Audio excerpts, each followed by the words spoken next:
अगर बस्ती जिले को रोजगार की दृष्टि से देखा जाए तो यह काफ़ी पिछड़ा हुआ है। यहाँ के मजदूर मजबूर होकर जीवन यापन के लिए बड़ी संख्या में बड़े शहरों की तरफ पलायन करते हैं। कोरोना जैसी महामारी ने उनकी कमर ही तोड़ दी। जहाँ वो जिंदगी जीने के लिए शहर का शरण लिए थे, वहीं जिंदगी बचाने के लिए फिर गांव का सहारा लेना पड़ा। इस स्थिति में उनके पास जीने खाने की समस्या उत्पन्न हो गई। केंद्र तथा राज्य सरकार ने हर संभव अंतिम व्यक्ति के लिए तमाम व्यवस्थाएं उपलब्ध कराई। फिर भी बहुत ऐसे थे जो कागजी कमजोर होने के कारण सरकारी योजनाओं से वंचित रह गए।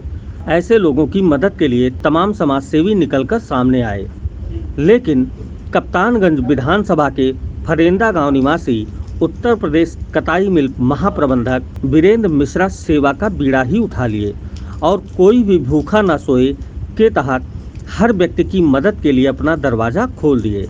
आज आइए हम मिलते हैं कताई मिल के महाप्रबंधक वीरेंद्र मिश्रा जी से। सर, महाप्रबंधक के पद पर रहते हुए प्रदेश सरकार में आपने लंबी सेवा दी है और उस सेवा के बाद में आपको ये लॉकडाउन पीरियड आपके जीवन का पहला ऐसा समय रहा होगा जिसमें आपने देश प्रदेश और अपने क्षेत्र के लोगों को काफ़ी परेशान देखा होगा। जी जी। तो इस बीच में आपने लोगों की क्या सहायता की, क्या मदद की, उसके बारे में मैं आपसे जानना चाहता हूँ। गांव में, समाज में जो भी ऐसे भी गरीब लोग थे जो उनकी रोटी के लिए मोहताज थे, उनको जो भी अपने से यथास्थिति बनी संभव सहायता किया। लोगों को जागरूकता पैदा किया कि वो सोशल डिस्टेंसिंग रखें, मास्क लगावें, गमछा पहनें और इस तरीके के लोग जो भी बाहर से आ रहे हैं उनके साथ थोड़ा डिस्टेंस बना के जो लोकल क्वारंटाइन की व्यवस्था है गांव पे, स्कूल पे, उसका पालन करें। गौरव की बात थी कि हमने जो है गरीबों की और परेशान लोगों की सेवा किया और समाज के लिए, देश के लिए और सभी लोगों के कुशलता के लिए, स्वास्थ्य के लिए जो कुछ कर सका जरूर किया।